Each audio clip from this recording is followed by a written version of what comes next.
The good old Bronze Age, an age of beauty, mystery, flourishing art, and well, constant struggle because it's almost like it's in human nature to be violent towards each other, and comrades.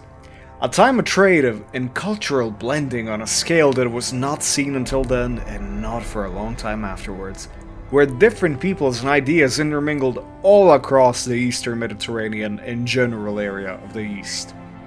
Cattle, ivory, different concepts of the divine, mythological creatures, copper, even hippo teeth all found its way across continents even. Those are just some of the things. Truly, an age of prosperity, one might think. And then...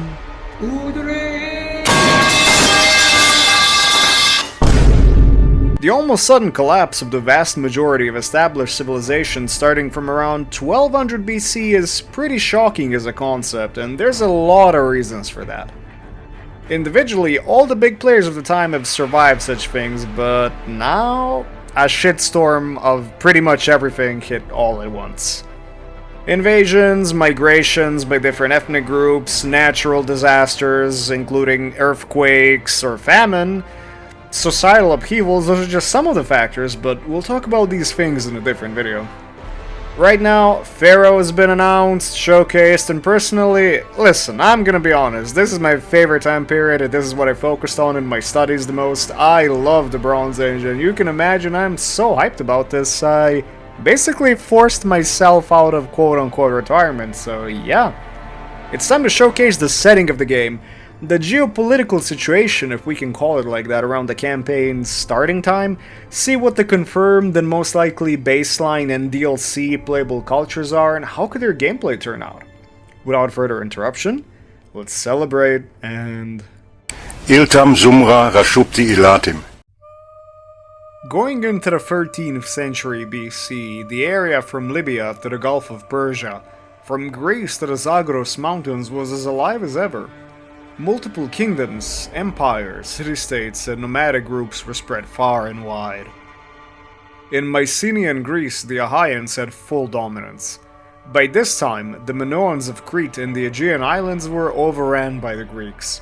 They didn't just stop at the islands, though. They also colonized parts of Western Asia Minor and frequently supported anti-Hittite revolts, where they were known to the Hittites as the Ayawa. It should come to no one's surprise that the Greeks were considered to be the equals of the great Hittite kings and Egypt. The Hittites had many ups and downs. They've recently had a major epidemic of tularemia which plagued them for decades. It even killed two of their kings, Shuppiluliuma I and Arnuanda. However, they found a new strength with their king Murshili II. With their capital in Hattusha, they had firm dominion over a good chunk of Asia Minor and parts of northern Canaan and Syria through vassals such as the Mitanni, Amuru, Ugarit, or the former kingdom of Arzawa. Some groups, such as the Kashkians or Luka or the Hayasha, ancestors of the Armenians by the way, were at times either subjugated or raided the Hittites. The city of Vilusha, the infamous Troy, was devastated by an earthquake, but it was rebuilt. From what we know, the Trojans were frequently interacting with the Hittites and had many written treaties with them, such as during the reign of King Alexandu, and further down the line they are essentially under Hittite vassalage. The once proud kingdom of the Mitanni was reduced to a rump state under the Hittite dominion, before ultimately being conquered by their former subjects, the Assyrians. The area of Canaan was dotted with important cities and kingdoms, and as such, it was a highly contested area between Egyptian and Hittite influence, with the Egyptians asserting influence in the south. The coastal Phoenician cities of Arwad, Sidon, Tyre, and Byblos produced some of the finest trade goods the world had ever seen, some of which were the infamous Tyrian purple, high-quality glassware, wood, carved ivory objects. Those were just some of them, but they made them filthy, disgusting, very, almost incomprehensibly rich, thanks to their maritime trading. Another important trading hub for this time frame was the island kingdom of Alashia, today's Cyprus. They were a major source of quality copper, and as we all know, that was extremely important for the production of bronze, amongst other things. In Mesopotamia, Ashur broke free from its Mitanni overlords, and while still small, they eventually ascended as a monstrous major power feared by all in the region, known as the Middle Assyrian Empire. Babylon was still somewhat of a force to be reckoned with. With the Kashit invaders coming down from the Zagros Mountains some 2 centuries before, they replaced the Second Babylonian dynasty and ushered in a new age of military and commercial power, connecting the West and East through trade. Besides their constant wars with the rising Assyrians and Elamites, the Kashites of this period were well known for the massive building programs in the southern Mesopotamian cities, though Babylon did kind of suffer as a result of that. From the east, Elam projected its power in their capital of Shushan, which would become one of Persia's most famous cities throughout history, Susa. The Elamites did marry Kashite princesses, but they were still subject to pretty frequent Babylonian raids and eventual subjugation for the time to come, though eventually they would turn the tables and sack Babylon. Interestingly enough, the Elamites were not an Iranic nor Semitic people. Their languages and Iceland were not exactly sure what it's supposed to be. Besides the established kingdoms and cities, there were multitudes of tribal raiders who frequently pillaged their neighbors, such as the Shasu, Alamu, Abiru, and far to the west the many Libyan tribes. But, pretty much out of nowhere, the most infamous group of raiders and mercenaries the world had seen by that point had appeared: the Sea People. The Egyptians knew where they came from, and thus called them the Northerners. I mean, that's kind of descriptive, I guess, but they also list the tribes: Shardan, Shekelesh, Cheker, Teleshet, Denyen, Ekwesh, Teresh, and Weshesh. Unluckily for us, though, we don't have the sources preserved, so we can only guess based on limited, contradictory, yet extremely interesting archaeological evidence that we have. Listen, I'm gonna be honest with you, which I usually am. Always. Most of the time. Sometimes. There are so many origin theories and so much interesting information about the Sea People that they deserve a video of their own that you will definitely get from me. Extreme depth. But let's just keep it short and sweet here. One proposed theory has their origin in the western and central Mediterranean, due to the Shardan or Shardana being associated with Sardinia, or the Shekelesh being related to the sickles of Sicily. What a shocker.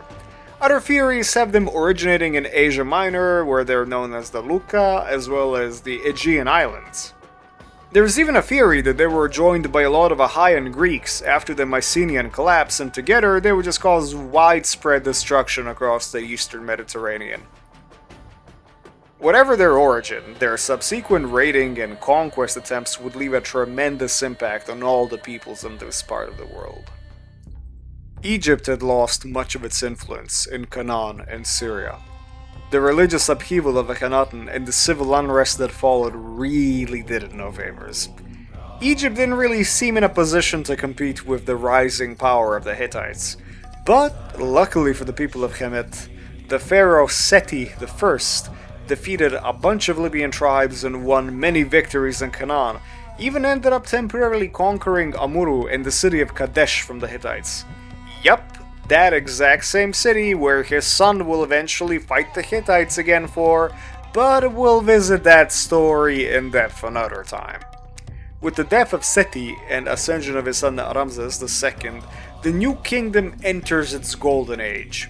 Wars are fought, lost lands are reclaimed, Ramses decisively defeats the Libyan incursions and the massive attack of the infamous Sea People Confederation of the Shardan, Shekelesh, Luca, and he forcefully recruits a not-so-small number of them into his royal guard.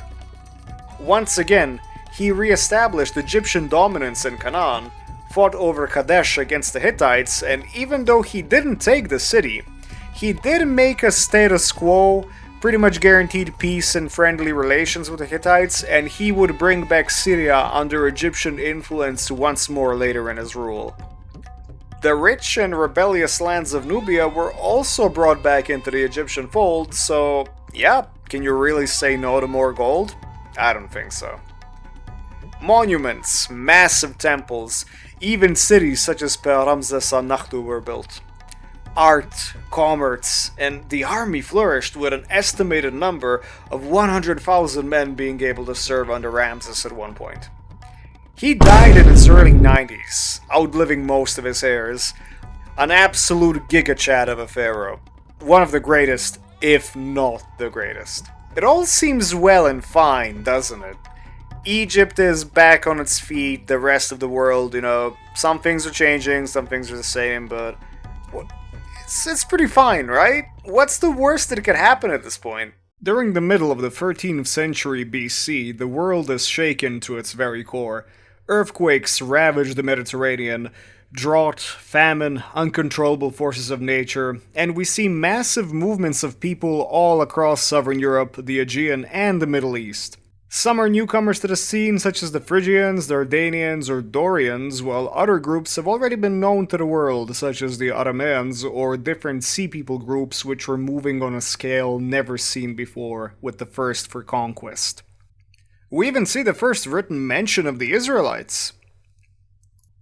Cities are destroyed or abandoned, with only a handful being eventually repopulated in comparison. We also see an increase in fortification building across the world. It kind of makes sense you're gonna build more walls to keep yourself safe, let's ignore the whole world collapsing and whatnot. The centers of power in Mycenaean Greece have largely collapsed, or are about to. Some, like Pylos, were most likely attacked by the Sea People, while others were destroyed due to infighting. Another theory suggests that the Dorian invasion from the north is responsible for this. Troy is destroyed, and according to a theory, a pretty crazy one, but interesting nonetheless, it was due to the Sea People essentially forcing the Achaean Greeks into action. Assyria established itself as a major power, and essentially all of the East was trembling before it. The Hittites were humiliated by them. Egypt did not wish to equalize themselves with Assyria, but trust me, the Assyrians were definitely equal to them, if not more powerful. So, when it comes to an in-depth look at potential DLC factions, we'll get to that at a later date when it comes to the complete roster. But what can we expect now from the confirmed playable cultures and the obvious first DLC?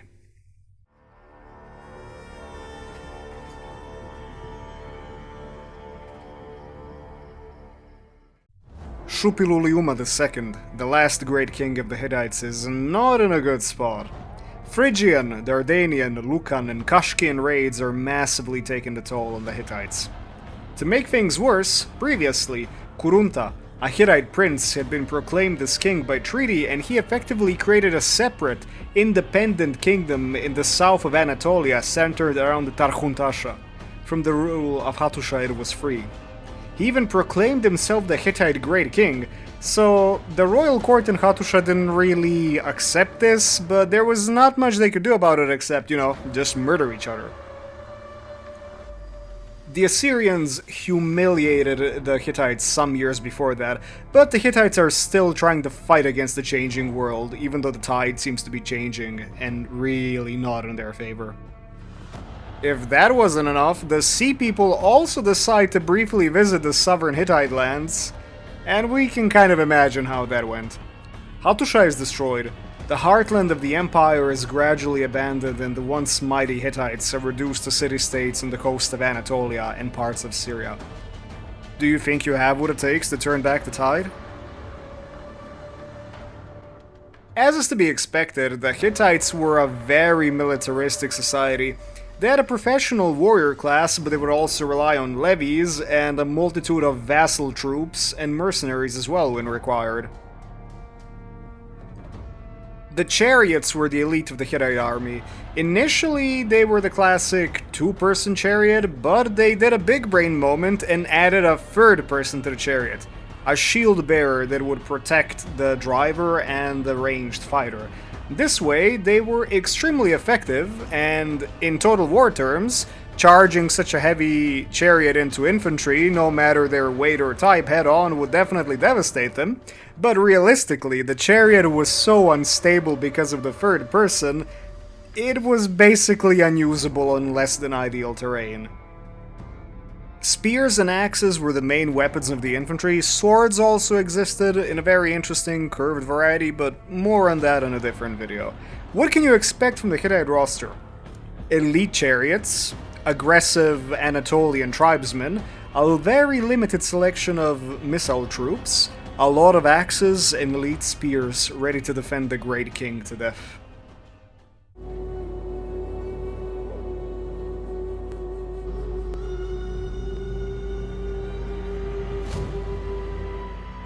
Merneptah, the 13th son of the Gigachad Ramses, ascends the throne at 70, and yeah, you're probably right if you guess he doesn't have much time left to rule. But war doesn't really care about your age or blah blah blah, something deep like that.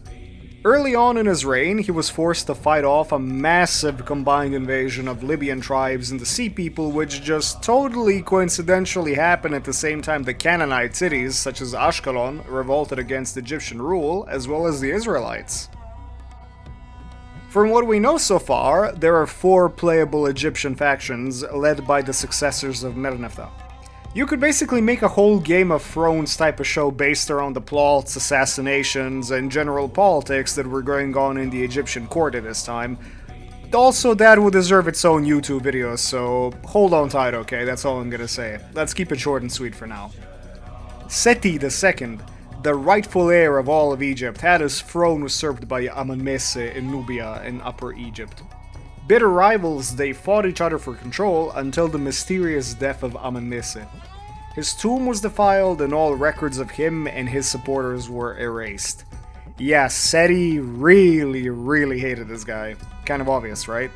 But there is a lot of conflicting and unclear information about the struggle between the two, so this is kind of the layman's term, the best version we can make of it.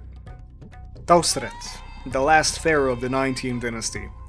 She was the queen consort of Seti, and she ruled after his death as a regent for Seti's son Siptah. As with many things around this time frame, it's actually unclear what happened to her. According to sources, there was a civil war in which Setnakhte, the father of Ramses III, emerged victorious and established the 20th dynasty. She might have been killed, or she could have died peacefully, from old age or something, but what we do know is that Egypt had a massive civil unrest during this time period, as well as frequent revolts in Canaan. Yeah, some things never change. And last but not least, we have Ramses III, the so-called last great pharaoh of the New Kingdom. His rule was anything but peaceful. Egypt started to become financially burdened by the constant fighting, and to make things worse, a massive confederation of the Sea People attacked Egypt from land and sea. The archers carried the day in many battles before it fell to bloody hand-to-hand fighting in which the pharaoh emerged triumphant. Egypt was saved, but at what cost? This entire period was a disaster marked by fierce fighting, both in and out. Can you make Egypt endure stronger? Or will you fall and be consumed by the sands of time? When it comes to the units, the strongest parts of the Egyptian forces were definitely their bowmen, both native and those hailing from Nubia. Besides the foot skirmishing power, Egypt had extremely fast, lightweight, devastating chariots that were perfect for harassing and disrupting enemies with bowfire. They carried the day at Kadesh as well. Their infantry, for the most part, was not as heavily armored as some of the other cultures, but it was still capable of packing a punch with their spears, clubs, and khopesh swords. The Egyptians also extensively used their tributaries, so you could expect Libyan mercenaries or tributes, Nubians, Canaanites, even Mesopotamian mercenaries.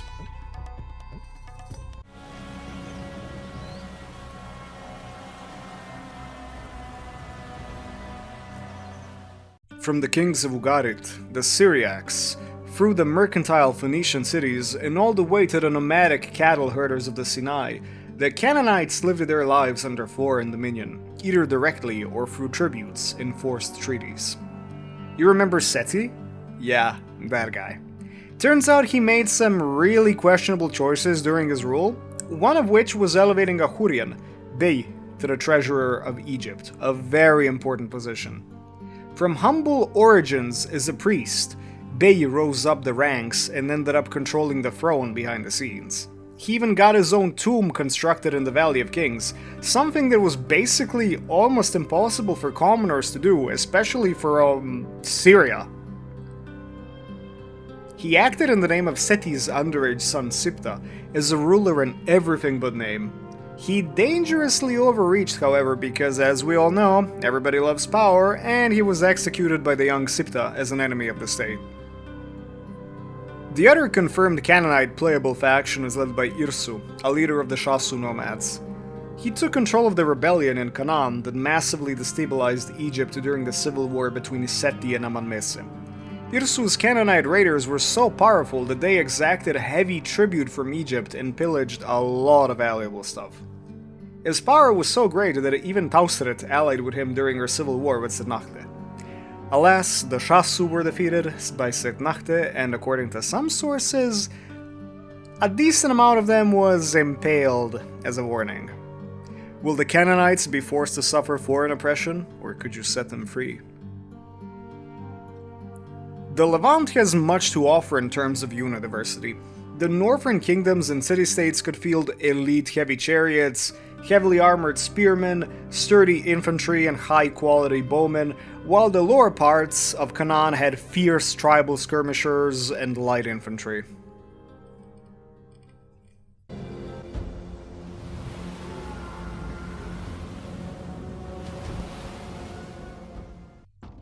The Sea People have been rampaging across the Mediterranean, virtually uncontested. They've both raided, settled, and even sold out as mercenaries to the highest bidders.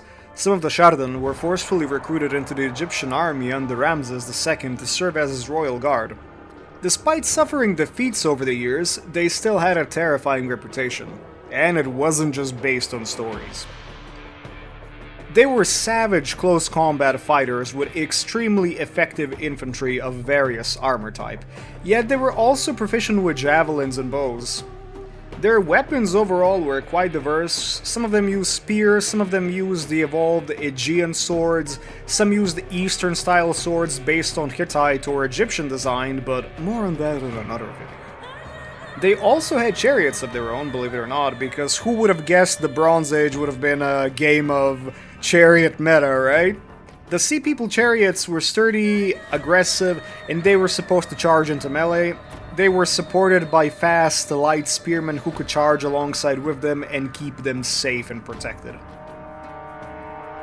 The Sea People laid waste to many major cities and an untold number of smaller settlements, so here's just a little list of confirmed places that had the pleasure of a Sea People vacation.